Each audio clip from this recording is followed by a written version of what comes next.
And welcome back to another brand new episode of Too Much Podtar. Today is April 7th, 2020, and I am here to talk to you again about this day in baseball history as we look back on the biggest things that happened on each day in baseball history. As we look forward to, obviously, the season starting, and just yesterday we actually got some kind of news that they're trying to work on a potential getting back baseball in May, but I don't know how likely it's going to happen, but they've talked about it. It's still going to be talked about a lot. There's nothing set in stone, of course, yet, but they're saying that they can potentially do it. Obviously, no fans. It would be no fans, and they're saying playing in Arizona, potentially having an electronic strike zone so the umpire can be far enough away, having the players sit in the stands so they can properly social distance, 6 feet apart, and having 7-inning doubleheaders to have it be closer to 162 games for the whole season. And obviously that might just be, if they did do it, I don't think they would have doubleheaders all the time every day. Maybe a couple a week, but I think regular games probably would be 9 innings, but doubleheaders would be 7 innings. But I'm not totally against, because I think they did it in the minor leagues. They do 7-inning doubleheaders in minor leagues.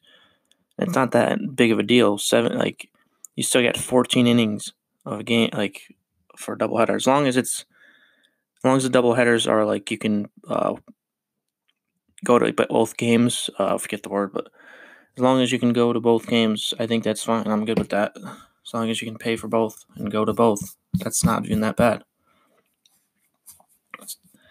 Honestly, I don't care at this point. As long as we get baseball back, I'm good with anything. Even if they start in May and do that for the beginning, they can still just go back to regular schedule. Whatever. They could still go back to regular schedule as we get later into the season. I don't think it would have to do that the whole season, especially if they start in May. And if this whole virus is, I feel like they could still potentially have, back to normal. Hopefully, maybe by even August or something, and they could still have they can have fans maybe in August, September, potentially in the playoffs, and they wouldn't have to worry about going to a neutral site if they end up having a full season and having that go until September or even October. They can still have it at the regular stadiums, and even November. Even if it goes to November, I think they could still do that. They can play cold games. It's not that big of a deal to play at cold games at Yankee Stadium in the playoffs or something like that. So anyway, yeah, it's kind of just news from last night. And then also some other news. Al Kaline also passed away yesterday at 85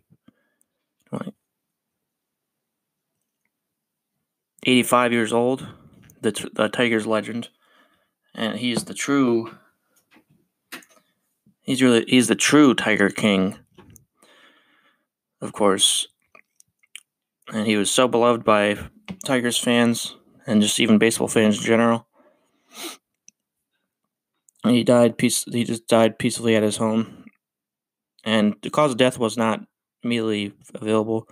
They don't know what it is, but I don't think it was anything to do with, obviously, the virus. I think it was just natural causes. And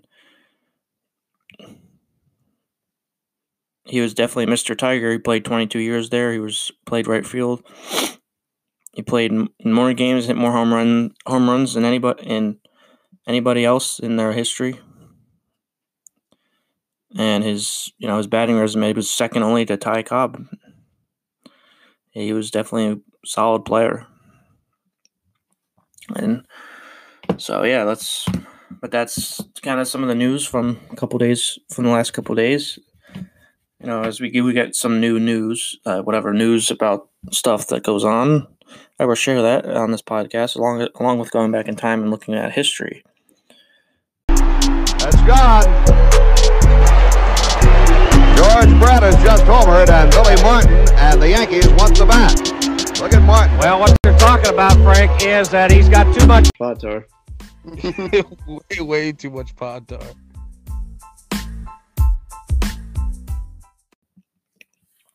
Now let's jump in to today in history. Let's go back to 2012. A couple big things that happened here. Like Octavio Dotel, he played for his 13th MLB team, which broke an MLB record at playing for that many teams. He played for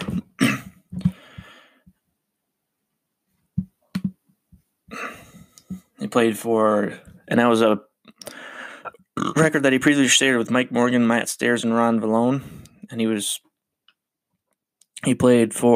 before that, he played for the Mets, Astros, A's, Yankees, Royals, Braves, White Sox, Pirates, Dodgers, Rockies, Blue Jays, and Cardinals. And that season he was playing with the Red Sox. And also in 2012, Prince Fielder, in his 1,000th MLB game, he hit 2 home runs off Josh Beckett, and that ended up putting his career home run mark at 232. And interestingly enough, that was the same. His dad, Cecil Fielder, had the same amount of home runs in the same amount of games. That is a crazy stat that something like that can happen. That his dad had the same number of home runs, 232, in 1,000 games. Those are just insane to think about, those kind of things. It just kind of, like, how does that happen? Like, just a coincidence like that. It's just crazy to even think about, like, stuff like I talked about yesterday with Ken Griffey Jr. and his dad hitting back-to-back home runs. Stuff like that is just insane. And then go back to 2004. Adam LaRoche had his first 2 big league hits in 1 inning, and he was now one of 8 players to do so in the expansion era. And there's been 2 others since then: Oramis Garcia in 2018 and Derek Fisher in 2017. But of course, Derek Fisher, he was a member of the 2017 Astros, so I'm pretty sure he knew what was coming, so it's not as impressive for him. Anyway, but LaRoche, he had a 12-year career with the Braves, with the Pirates, Red Sox, Diamondbacks, Nationals, and White Sox. Had 255 career home runs. So he had a pretty solid 12 years. Wasn't anything special, but he was stable.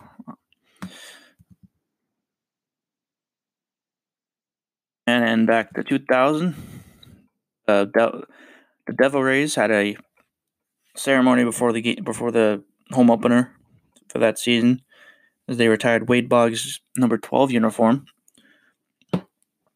And even though he only spent 2 years in Tampa, but because of him hitting the first home run in franchise history and also collecting his 3,000th hit, it was special to the team. He's, obviously he was more known for playing with the Red Sox and Yankees, but, he was special to the Rays for hitting the first home run, and, his 3,000th hit came there. So it's there's a couple other guys that have hit the 3,000 hit, have gotten their 3,000 hit with another team besides their most known teams. And, Albert Pujols did it with the Angels. Obviously he was more known for playing with the Cardinals. Ichiro did it with the Marlins, which is kind of weird. I mean, Marlins he didn't play with until, the last years of his career.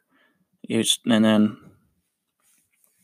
Ricky Henderson did it with the Padres. Paul Molitor with the Twins. Eddie Murray did it with the Indians.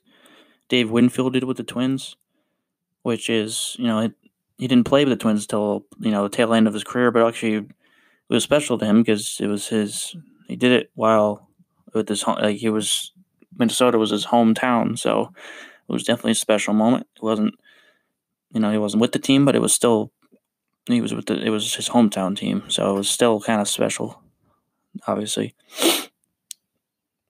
But then most of the other guys that have hit 3,000 hits, gotten to 3,000 hits, have all done it with kind of the teams that they've known to be known for.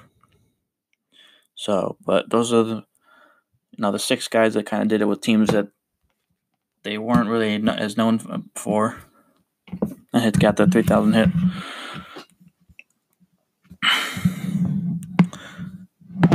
And then we'll go back to 1993. The Phillies, they started 3-0 for the first time since 1915. So it took them 78 years before getting through 3 wins to start the season off, which is that's crazy. It took them that long to 3-0. That's not really anything that crazy, but it took them that long to get there. And then 1987, Rick Moller, he tied an NL record by getting his third straight opening day shutout. Not third straight, but third overall opening day shutout. He tied an NL record as he shared that with Rip Sewell, who did it with the Pirates in 1943, 1947, and 1949, who won, and Chris Short of the Phillies, who did it in 1965, 1968, and 1970. And then, as I talked about a couple days ago, Tom Seaver, the record that he broke with opening day starts, he made his 16th opening day start to extend that at 41 years old, as he pitched 11 games with the Mets and 3 with the Reds before that. And then he made the other ones with the White Sox.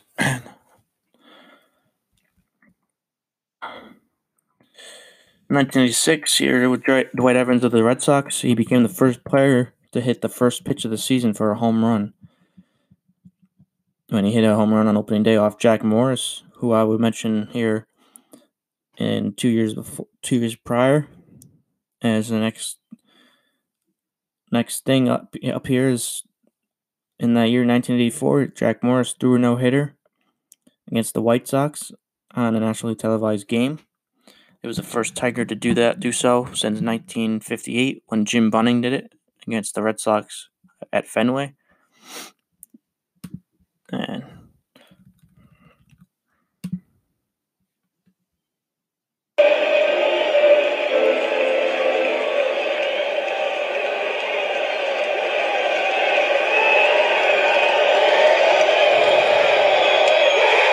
Swinging, and he has his no-hitter.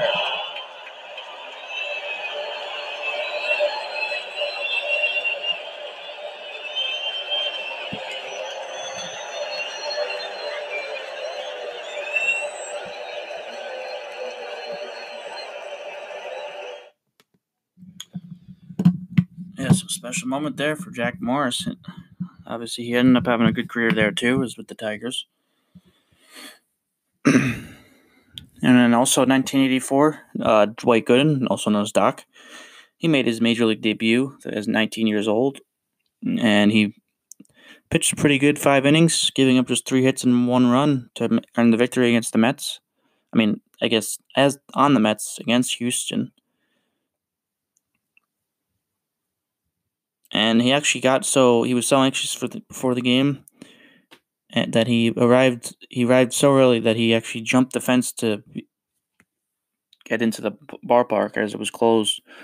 So that's pretty crazy. And then obviously, of course, it's sad, how all the struggles he had with heroin and stuff, and all the drugs, just kind of cocaine. I don't know, I don't know if it was heroin. I forget. I think it was just cocaine, but he had struggles a lot with that. And I actually got to beat him a couple years ago. He did one of those, drug and alcohol session, like one of those speeches, and he still struggles with it now. He's sad. He's still struggling with drug abuse. hopefully he can get it straightened out. He can get through it.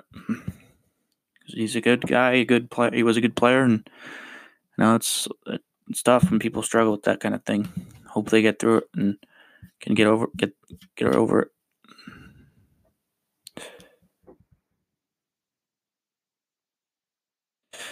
In 1979, another no-hitter, Ken Forsh, who actually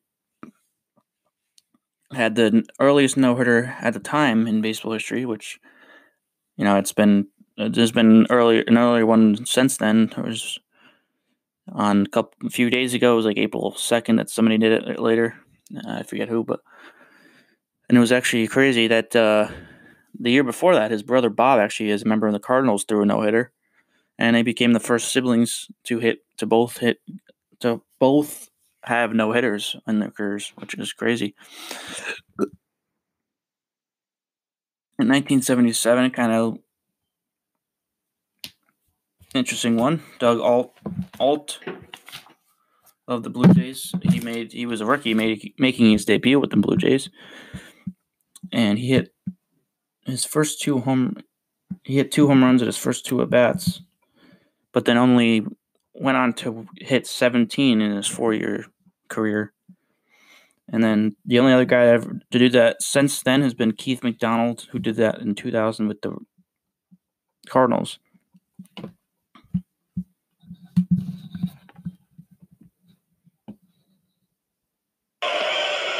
Brett deals, hard hit ball, power alley, left center field, home run!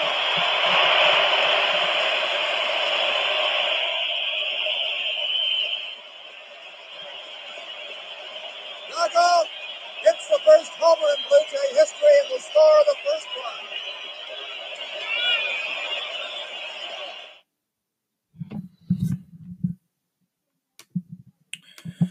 And another one that's interesting, it's the same year. Al Ward, he became the first player to pinch hit a home run on opening day as the Blue Jays won over the White Sox. And that was the first, and that was the same game, of course, and that was that gave the Blue Jays their first win in franchise history.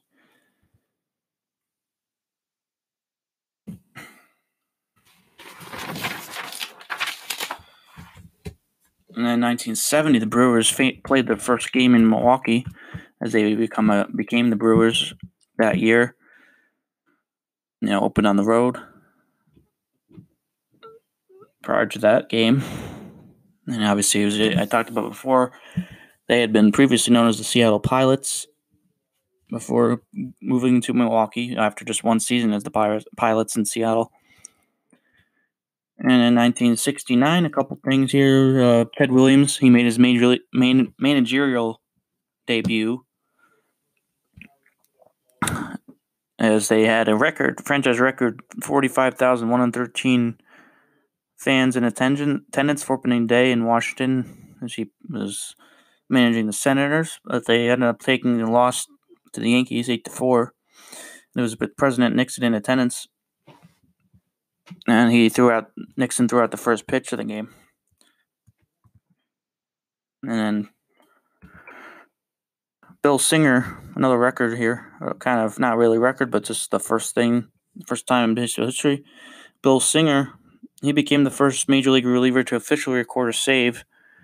And, back then, the pitch relievers, closers, they did more of the, multiple inning saves. He pitched 3 innings, scoreless innings, to nail down the save. And, now obviously closers don't do that anymore. They pitch 1 inning and that's it. Usually maybe 1 in the third, 1 and 2/3, even 2. But they definitely don't do 3 anymore. You don't see that anymore. You don't see, they had it back even in the 90s. They still did it. But, after that, there pretty much wasn't anything. Mariano Rivera, of course, the best closer of all time, had just 1 inning. He pitched 1 inning, had 1 pitch, cutter. And obviously the first unanimous Hall of Famer in history. And